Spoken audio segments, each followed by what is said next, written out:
Thank you, brother.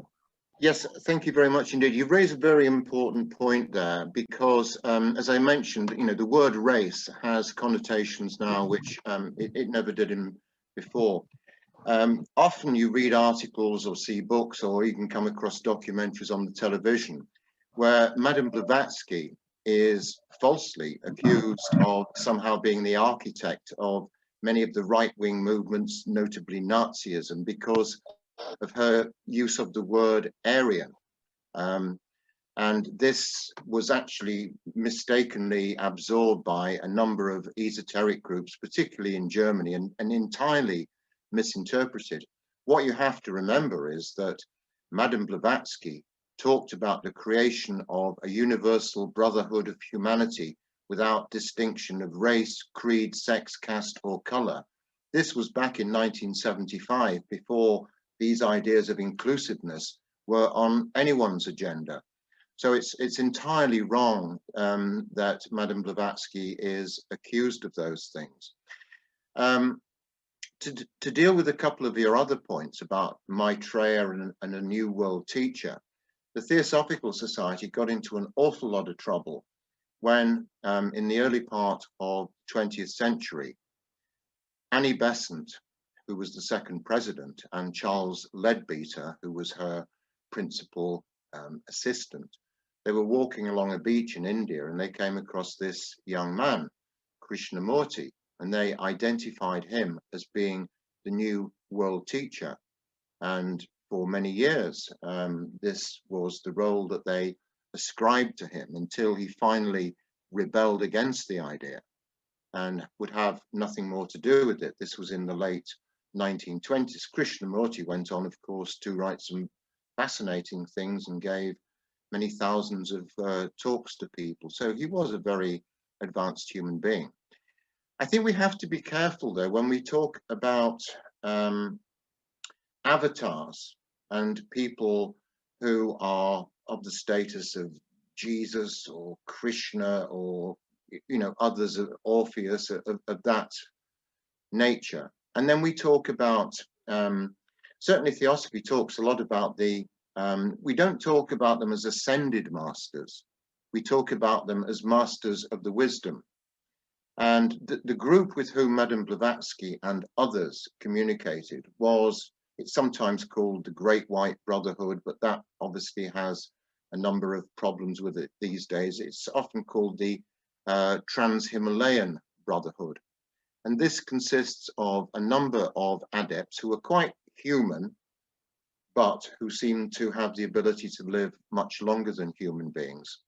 Madame Blavatsky cooperated with two of these in particular, the masters Moria and Kut Humi. And it is said that they overshadowed her and provided much of the material for both her principal works, Isis Unveiled and The Secret Doctrine. There are said to be perhaps 3 dozen of these masters at work in the world today, and they just live amongst humanity in a very, very unobtrusive way, although they tend to live somewhat off the grid. Some of these are responsible for things like political reform, social reform. Others are responsible for other things, such as creative pursuits or geographical areas. Another of these masters, a man called Dwaj Kul, he dictated the books of a woman called Alice Bailey, whom some of you may have heard of. She wrote a couple of dozen books from around about 1920 until her death in 1949. And these were all largely the work of the master DK, as he's known. So these masters do seem to exist in the world. And I use the word masters because, a number of people have asked the questions, why are none of these women? And it's never a question which is satisfactorily answered. One view is that over the coming decades, there will be perhaps around 50 or 60 of these masters in existence. And there is also much talk in the Theosophical movement about this idea of a new world teacher, often called Maitreya. But I mean, it depends which tradition you belong to. Other people might see it as the second coming of Jesus Christ, or it might be in the Muslim tradition of a different name entirely, or in the Buddhist tradition, a different name entirely. But it does seem that from time to time, these immensely powerful and knowledgeable and evolved individuals do appear. Sometimes they may overshadow another person. You know, they may pour their essence into this person, so that person acts as their agent in some way. This is the view of some people of Jesus, that in the last 3 years of his life, Jesus, the man, was overshadowed by the Christ principle. This is one particular idea. So I've no doubt that these very, very evolved individuals do exist. I've no doubt at all that they have played an influence throughout history, particularly in the history of the last few hundred years. I'm sure that it's said they've been responsible for things like social reform, for the formation of trade unions in order to improve the lot of working people, and numerous other advances as well. But they do remain somewhat shadowy figures. One of the principal textbooks in Theosophical Society is the letters of the masters to a man called A.P. Sinnett. He was a man who lived in India. He was the editor of a newspaper in India in the 1880s. He was an early member of the Theosophical Society, and he received a number of communications from these people, written communications, which are now, most of them are now stored in the British Library in London. And if you're ever there, you can actually go and inspect these things. And they're written in either blue or red pencil, and very interesting. And they've been reproduced many times with commentaries and everything. Whether you believe them or whether you don't, well, that's entirely a matter of individual choice. My own view is that, yes, I think there are such people, and I think they do have an effect on humanity, and I think they appear when the time is right. And one would have thought, if ever humanity needed a world teacher, it was now. But maybe things don't work out as simply as that, so I don't know. Okay. Thank you. Thank you, Okay. Tim. It's a pleasure to hear your talk. I thank you very much, and hopefully I'll be able to research a little bit further. Currently, and I'm not sure if you're familiar also with a member of the Theosophical Society who was looking for Shambhala, a man by the name of Nicholas Roerich. His works have very much piqued my interest, and he wrote a particular work called Brotherhood, which I thought was very impactful, and it almost seemed like a modern version of the Tao Te Ching, and I very much enjoyed it. And I think that anyone fraternally inclined would serve them well to just reflect on some of the writings contained in Brotherhood. So I'll share a link for everybody, and thank you, David, for allowing me time, and I'm healing up well, and blessings to you all. Great, great. And once again, Yes. blessings, and hopefully you will recover soon fully. Sorry, Tim, I intervened you. Yeah, Nicholas Roerich was a very, very interesting character, and he was a writer, but he's probably better known for his wonderful works of art, which he produced. Many of them are in the Himalayas, scenes in the Himalayas. But what a lot of people don't know about him, he was also a social reformer. He was actually nominated, although he didn't win, the Nobel Prize for Peace, I think. So he was a fascinating character, and his wife was also quite a prolific writer. She produced a number of works, Helena Roerich. So just wanted to add that.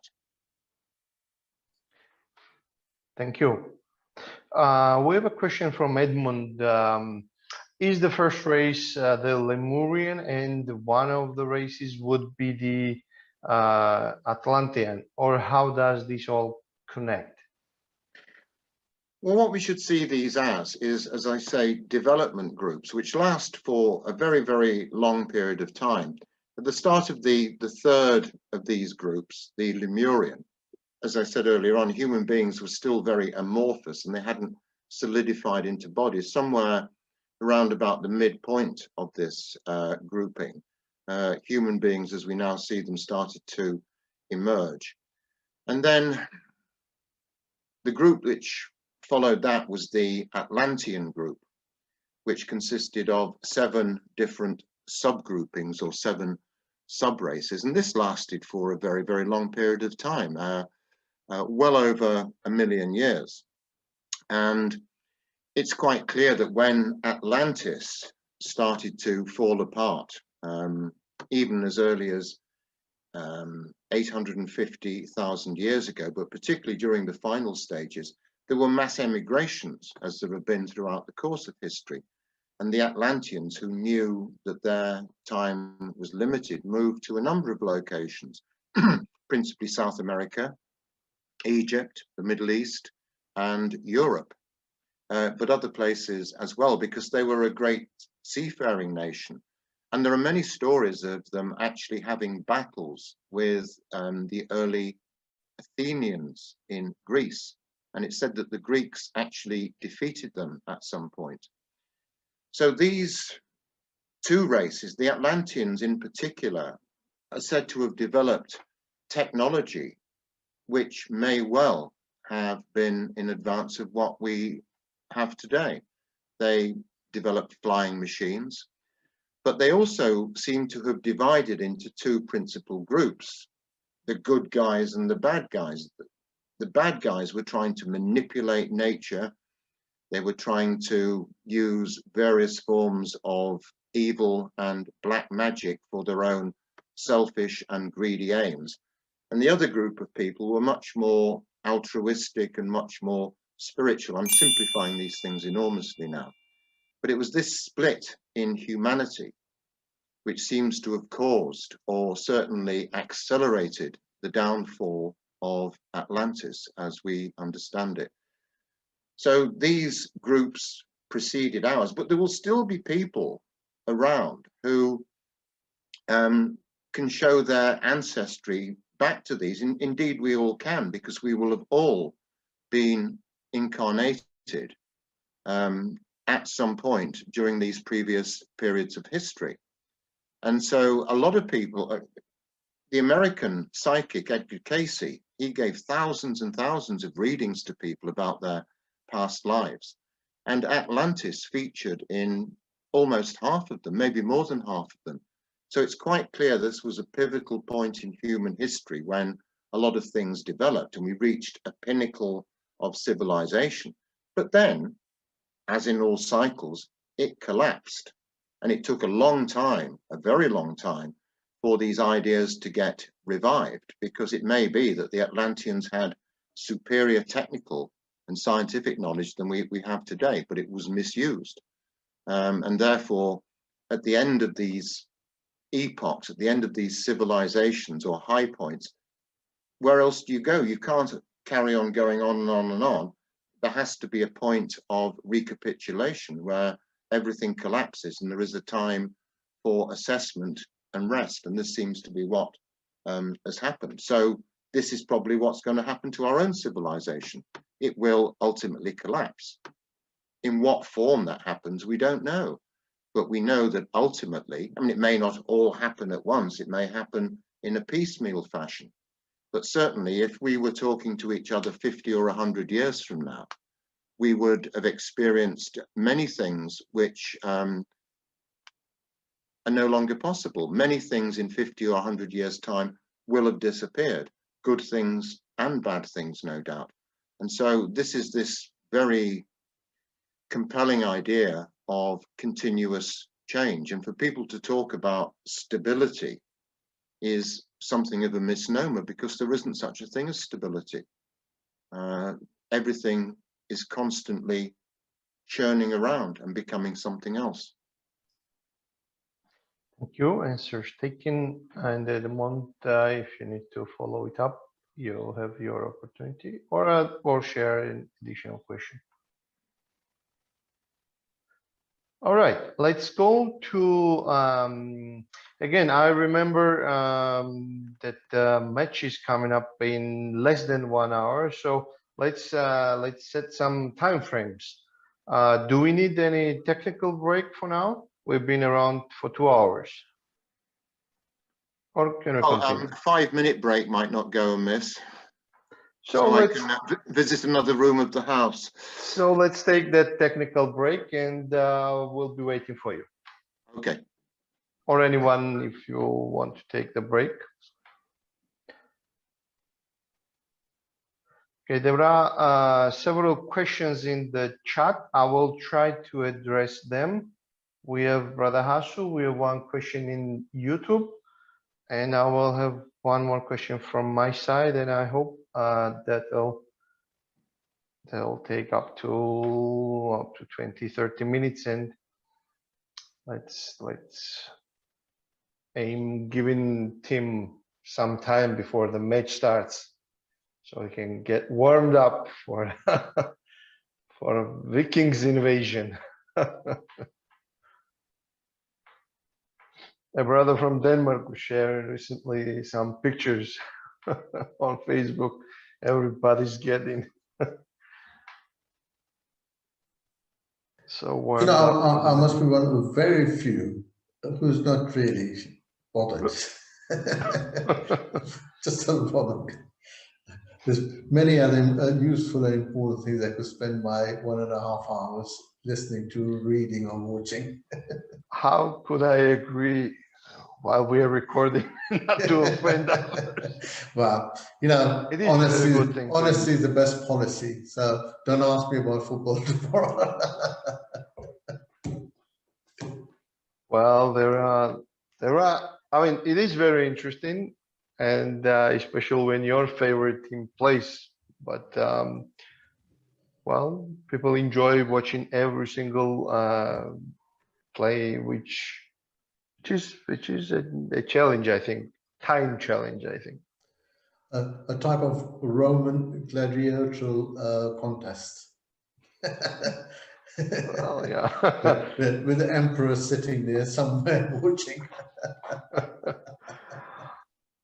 Okay, Tim, you're back, and we discussed upcoming football match. And once again, can we say that we can dedicate like 20 minutes, 30 minutes more? So you have another 30-20 minutes to get prepared, get your, I don't know, beer, coffee, or whatever you enjoy, tea.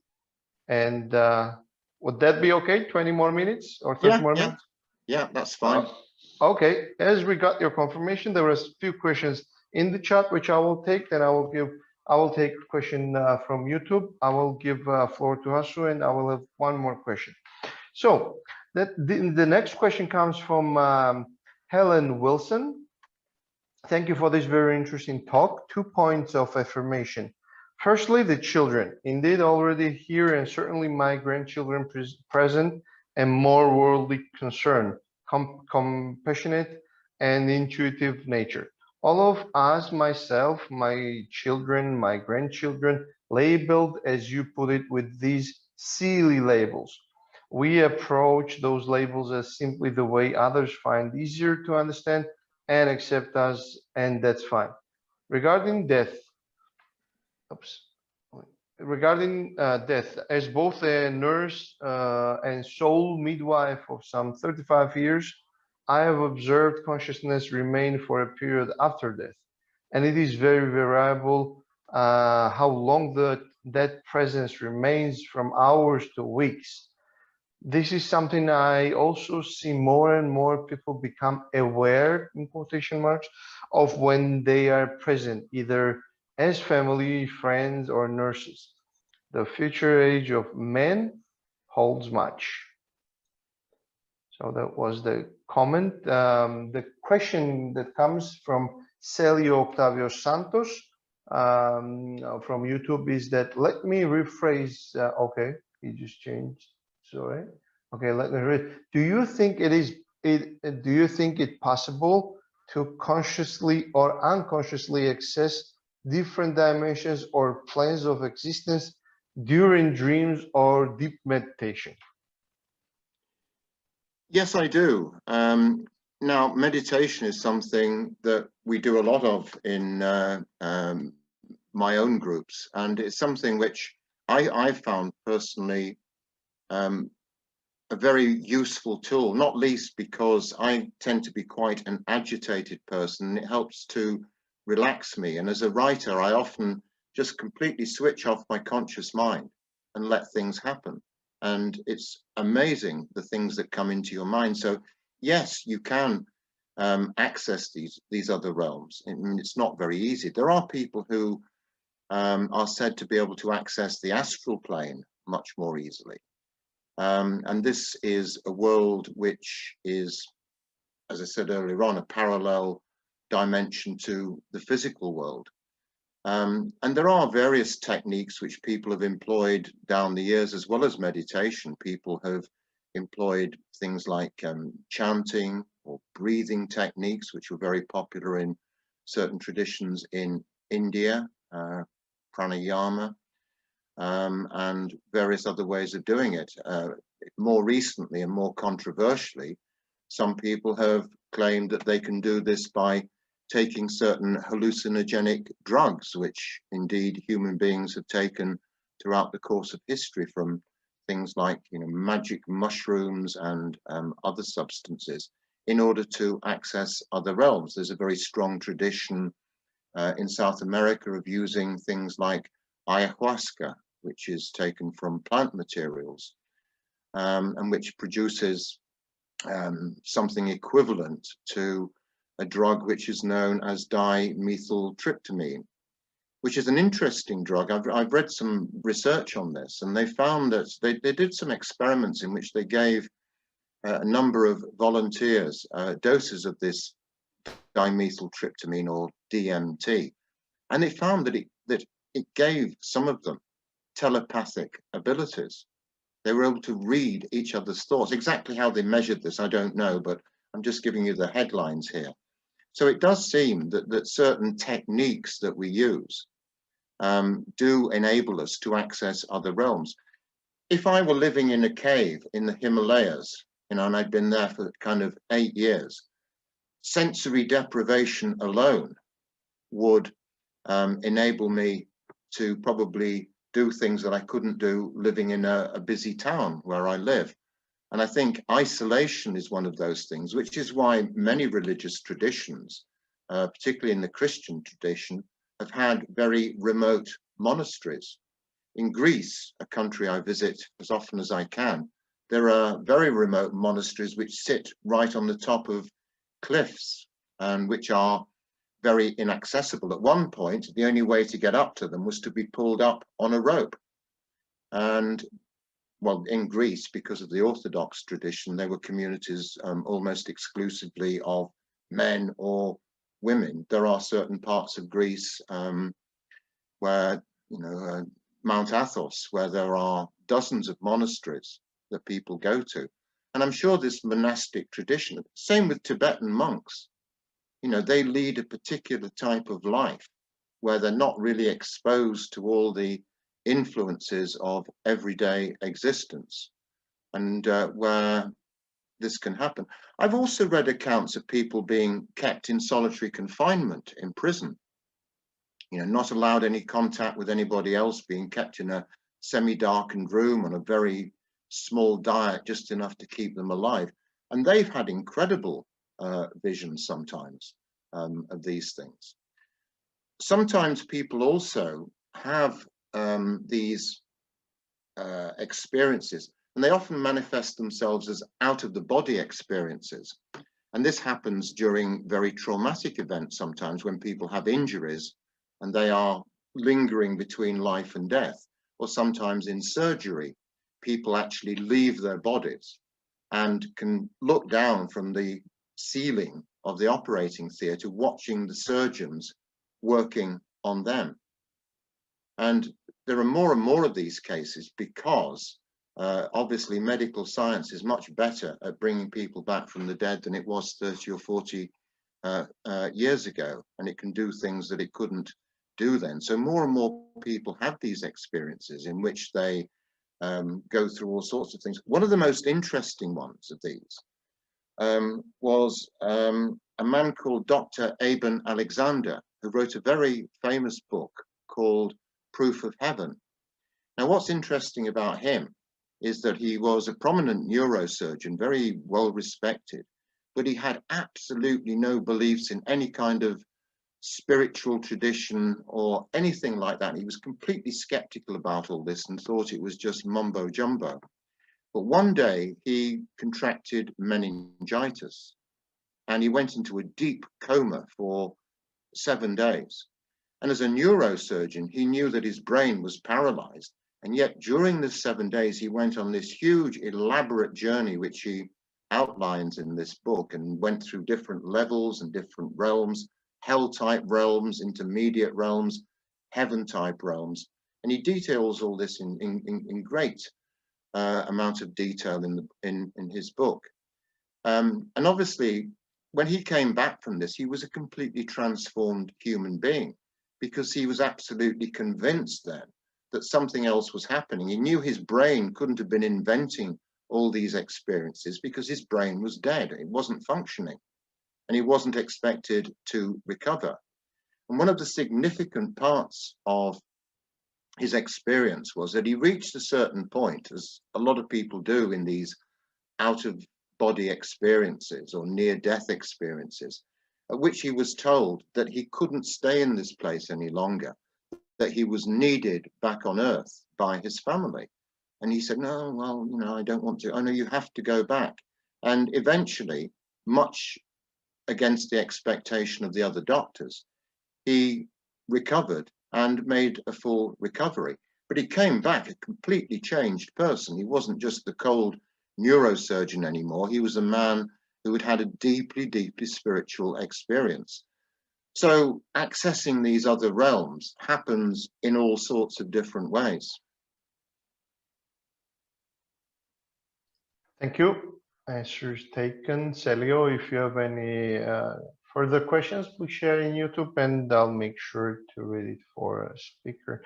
So let's give floor to Brother Hasso, and then we'll follow up several questions from the chat, so we can try to cope to answer all the questions. Brother, I'm fascinated by this idea, and I think you sort of touched on it. Maybe it's about this universal energy that exists and how we tap into that.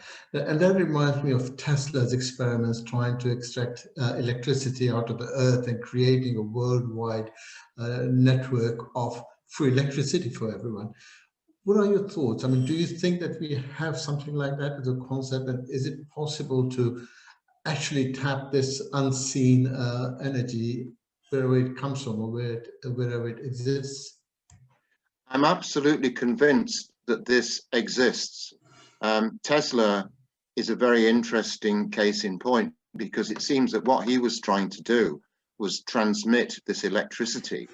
And he was also probably, what he was doing was tapping into what's sometimes called the 0 point field. However, what's very interesting about Tesla is that when he died in his 80s, within a couple of hours, he lived in a hotel in, I think, New York, and these men in suits arrived and took all his papers away, and no one has seen these papers since. And there are numerous ideas, I hesitate to call them conspiracies, about the fact that if his ideas had been made public, we wouldn't have needed the internal combustion engine. No. We wouldn't have needed fossil fuels to burn in power stations. We would have had free, clean, cheap electricity, just basically drawn from this energy field which exists everywhere. I've no doubt that over the years, certain interested parties, perhaps large corporations, have suppressed patents and other ideas which people have had in order to protect their own commercial interests. I've no doubt that that has happened. But quite how you keep this stuff secret for so long, I don't know. I mean, another example of this is there was a man, 20 or 30 years ago, I think here in England, who developed a car that would run on water. Yes. By separating off the oxygen and the hydrogen. Yeah. And burning the hydrogen and then just emitting oxygen. But mysteriously, I don't know what happened to him, but the idea just vanished very, very quickly, possibly because of vested commercial interests. I don't know. But yes, I do believe that there is this universal energy which can somehow be tapped into and applied. But I mean, I'm not a scientist and I don't have a scientific mind, but I'm convinced that there is something there. But why do people keep wanting to suppress it? That's the question. I think there was about 32 boxes of his papers, and you know what they have in Belgrade at the Tesla Museum. I think they got about 10. I can't remember the number, but they have but the most important papers are gone. But a couple of other things that I saw. Sorry, David, just a couple of minutes more for you. It's when Brother Robert spoke about half empty and half full glass, and I always look at the glass itself because that's the container. You know, without that glass, you neither have full or half. So, you know, in a way, we have to focus on the material that holds all this in, rather than just what we put in there. And, you know, that's one of the other things I always think of. So come up with various thoughts, but nothing that suits my own thoughts. So it's always an argument within myself. And also, the other thing, I'm ambidextrous now, but I was left-handed. And, you know, over the years, when I was young, you're sort of forced to change your writing habits, you know. And even if I write with the left hand now, the writing is exactly that I would have been doing when I was 6 years old, because, you know, the brain locked it down and that was it, you know, beyond that. But everything else is, you know, it's both hands. But, you know, that's, sorry, what you mentioned, race, was very interesting. What was called race in those days was sort of known, but you know, the sort of colloquial term or the term of indifference was everyone was natives, you know, which was of someone who was more of less intelligence and less knowledge. So, you know, where now we've changed the idea of what natives are and what race is. But thank you very much, Tim. Thank you. I think it is important, Hasu, to remember that when all this stuff emerged in the 1870s, I mean, the world was a different place. Britain had an empire which covered 40% of the world and referred to everybody else as savages and all this kind of stuff. And it shows you that we've completely moved on from all that now, because although Theosophy used to talk about these things, it also made it quite clear that everybody has belonged at some point or another to every grouping of humanity. We've all been on this journey. So whatever sex, whatever gender, whatever race we happen to be in now, whichever country we live in, it's just the country we live in. It's, you know, we've been to many, many other places on this journey.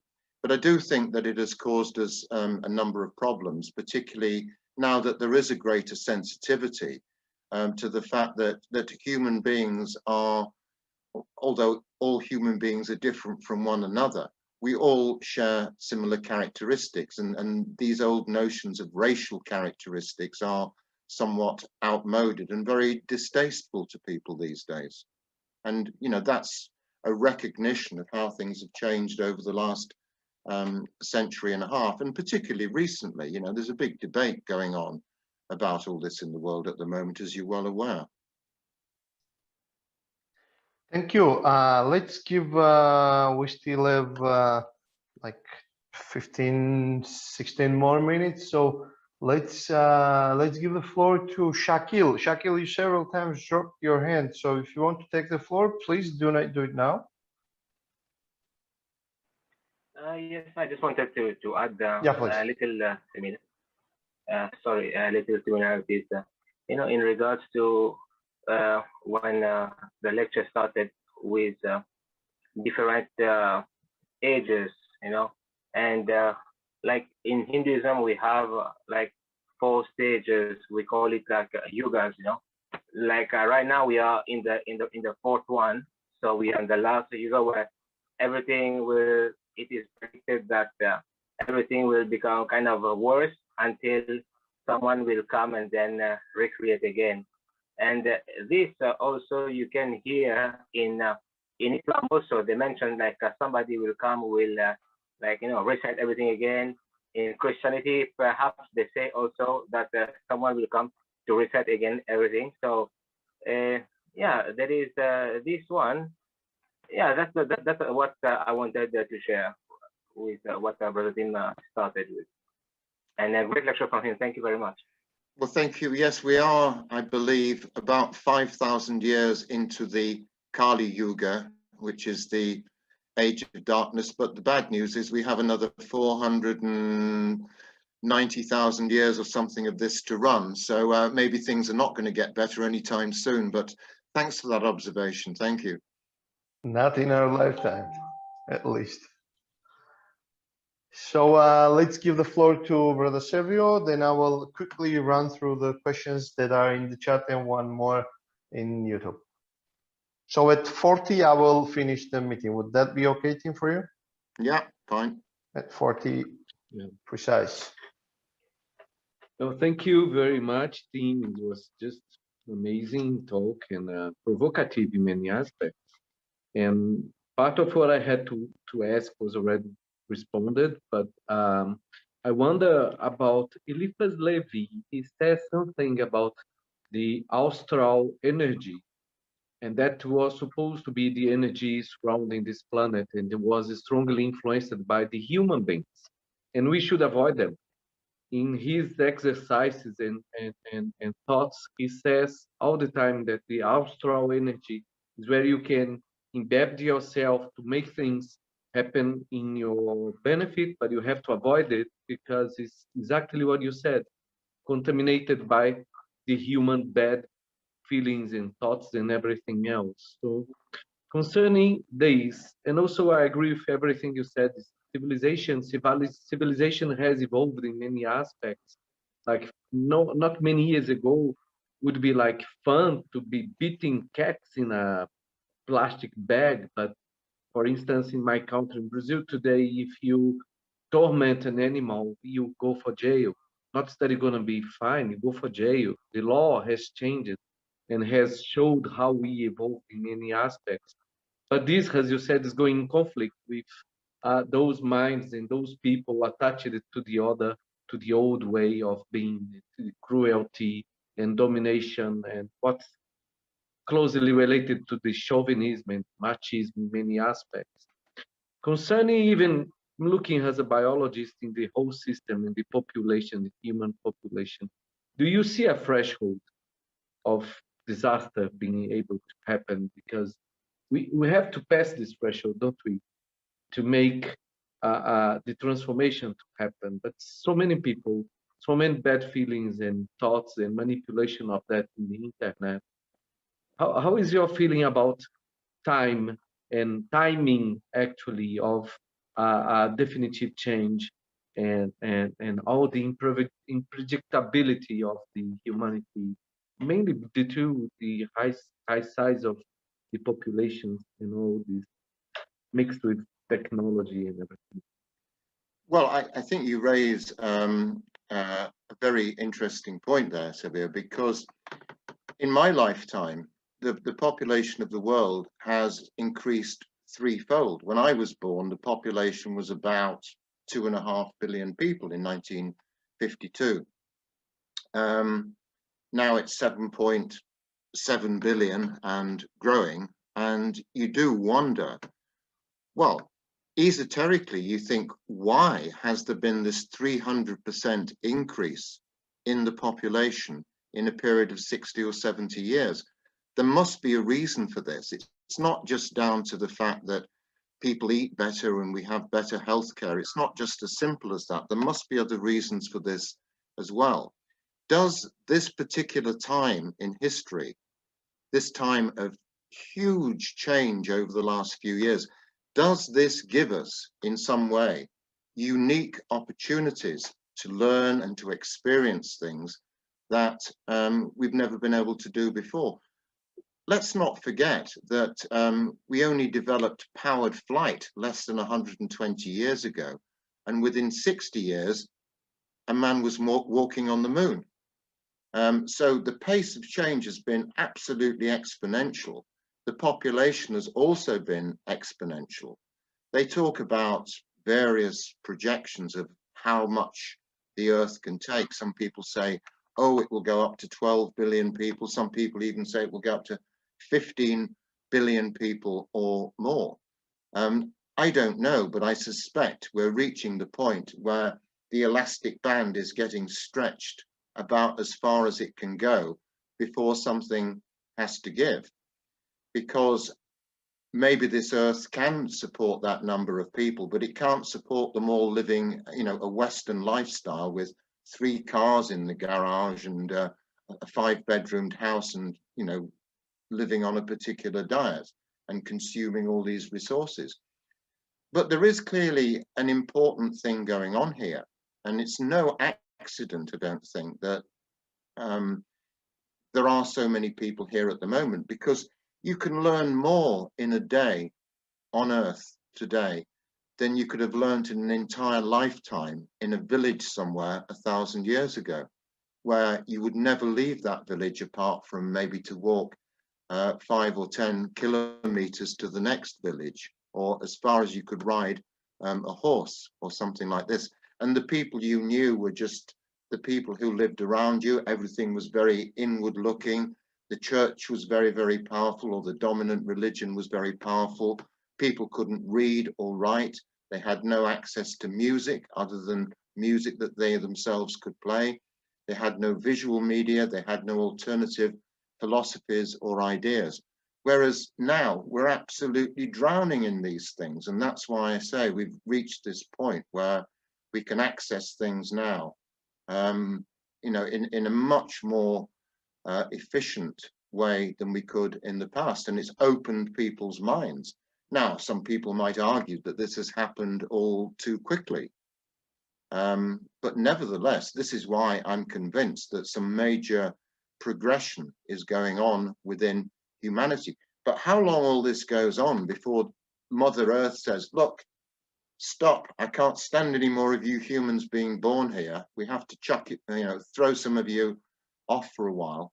This will inevitably happen at some point. There will be a collapse to this system, because there has never been a system in the universe throughout history which hasn't ultimately collapsed at some point and become something else. I mean, collapse doesn't mean permanent collapse. It just means that that particular configuration has to end. That particular way of doing things has to end to make way for something else. I mean, it's like the principle in Hinduism of, you know, Shiva, who is both a destroyer and a preserver at the same time, which is quite paradoxical. But in order to preserve, you do have to destroy. You know, if you want to build better houses, you have to destroy slums. You know, if you want to create better living conditions, you have to have hygienic sewage systems and that sort of thing. So, you know, you have to get rid of the old ways. The old way was throwing your human waste into the street. And then you discover that lots of people get cholera or all sorts of other diseases and they die. But it usually takes a disaster of some kind in order to do this. I mean, an excellent example of this is the Great Fire of London in 1666. London then was only a very small town. The houses were all very close together, largely made of wood. And there had been a plague which had killed about 40 or 50% of the people. It took that fire of London, A, to get rid of the plague, and B, to make way for much more fantastic and better quality and more hygienic types of surroundings and better architecture. So, you know, this is what goes on all the time. I mean, I'm fascinated by this idea of the number of people on Earth, having been part of this. And it also raises the question, you know, is there a finite number of souls who are ready to come into the world? If there is there a particular number of souls, or does it continually get replenished in some way? I don't know what the answer to this is, but it raises an awful lot of questions about what exactly is going on now. In fact, it raises more questions than there are possible answers to. But I think by asking the questions, that's an important thing to do, to just not say, well, it's just an accident that, you know, we have so many people in the world, because it isn't. there clearly is a purpose behind all this, whether we know what that purpose is or not.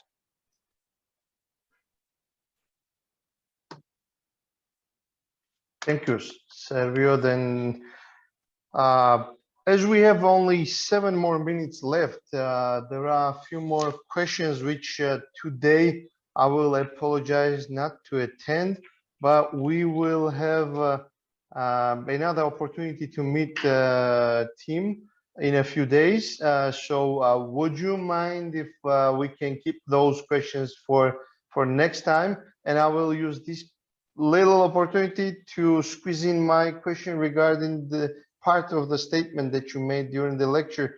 You said the next evolution or next generation will be happening or manifesting on the territory of Russia somehow. Could you elaborate a little bit and define what is expected or what is envisioned by theosophical points of views to be happening, and what indicates the territory, or whatever you think is relevant there? Yes. Well, this idea, the main theosophical idea, is that this next grouping of humanity will start to evolve in those 3 places I mentioned, in the west coast of America, in South Africa, and Australia. It's said that the next main subgrouping after that will form in South America. But there is a view, and I think this is mentioned, it's not a strictly theosophical teaching. I think I've come across it in the writings of 2 people, one of whose name I can't remember. The other one I think is called Max Heindel, and he was a Rosicrucian, and he talks about this grouping existing perhaps 100 to 200 years from when he was writing, which was almost 100 years ago, and that there being this kind of subgroup that developed in Russia. That's really all I know about it. So it would be a precursor to the 6th group, but an advance on the 5th group, which we're in at the moment, or the 5th subgroup. And I think that this is an interesting idea, but I've only read it in 2 different places, but it just is an idea which struck me as being an interesting one, because I don't think it's as simple as just there being a 5th sub-race and then a 6th sub-race. I think there are numerous other players, and they may amalgamate with each other. When we look at the migrations of nations, when you look at my own country, you know, we had the Romans, and then we had the Angles and the Saxons and the Jutes, and then we had the Vikings, and then we had the Normans. And so all these groupings are kind of like separate entities, but they eventually start to blend together. And you know, how this all works out, I don't know. But clearly Russia is a very interesting case in point, because it's, you know, it's a place which I've never been to Russia, and or any of the surrounding countries. I'd very much like to, but it seems to me there have been huge changes in these countries over the last 30 years or so, since the end of the Soviet Union, and people have been more open to, or had the opportunity to study things perhaps which were more suppressed. I mean, I know the Theosophical Society was banned in Russia, and yet now they have a very vibrant group of people called I think it's called the Adamant Lodge, based in Moscow. So I wouldn't be surprised at all if we saw in places like Russia, but maybe in other places in Africa and South Africa, and perhaps even in the Middle East, India, there will be these small groupings of people who act like a vanguard. And when this happens, you get, you know, how many people were involved in the Renaissance in Florence? You know, it was only a few people, but suddenly the ideas from that suddenly swept across the world. And, you know, these things are quite unexpected, but when they do happen, they have a very powerful and long-lasting effect on people. Okay, so thank you so much, Tim, for the answer. I will tell Blue Alex in the YouTube, that's just a nickname, I guess, that your question has been stored in the chat here in the Zoom. So Next, during the next meeting, I will try to tackle and bring it for the speaker to answer. And there'll be some of the questions. I'll promise that I will read them during the next meeting. So we still have 2 more minutes to finish precisely in time. So Tim, do you want to leave any your final remarks? You take 1 minute. I need like 30 minutes to close. So, sorry, seconds to close. Well, I would just say the thing that strikes me about these talks to you is your questions are far more, I shouldn't say this really, but your questions are very, very, very interesting, and much more interesting and penetrative than some of the other groups I talked to. So I thank you very much for your comments and observations. I find them really, really interesting, and they help me a great deal because sometimes they provoke me into doing bits of research or looking at other things. I'm aware of the fact that my talks tend to cover, they're not very specialized talks, they cover a vast area because that's me. I'm a generalist rather than a specialist, but I find your comments absolutely fascinating, and I wish the group every success, and I very much look forward to speaking to you again, I think in a fortnight's time on the 21st. So that's all I have to say. And now I have a hungry cat who's about to attack me unless I feed her. So thank you so much. I shall have to depart soon and get the television on for Sure. I will just close the meeting as soon as you're done. Once again, I will remind everyone that I shared several times, and I reshared again the link to Tim's books and his website. If anyone wants to follow up and see what are the thoughts in details and in a published form as well. Otherwise, you have all the contacts to get in touch with Tim individually. Once again, I remind everyone that today we had Sapere Aude 205, and the topic of the discussion was Secrets of the Universe, delivered by Tim White.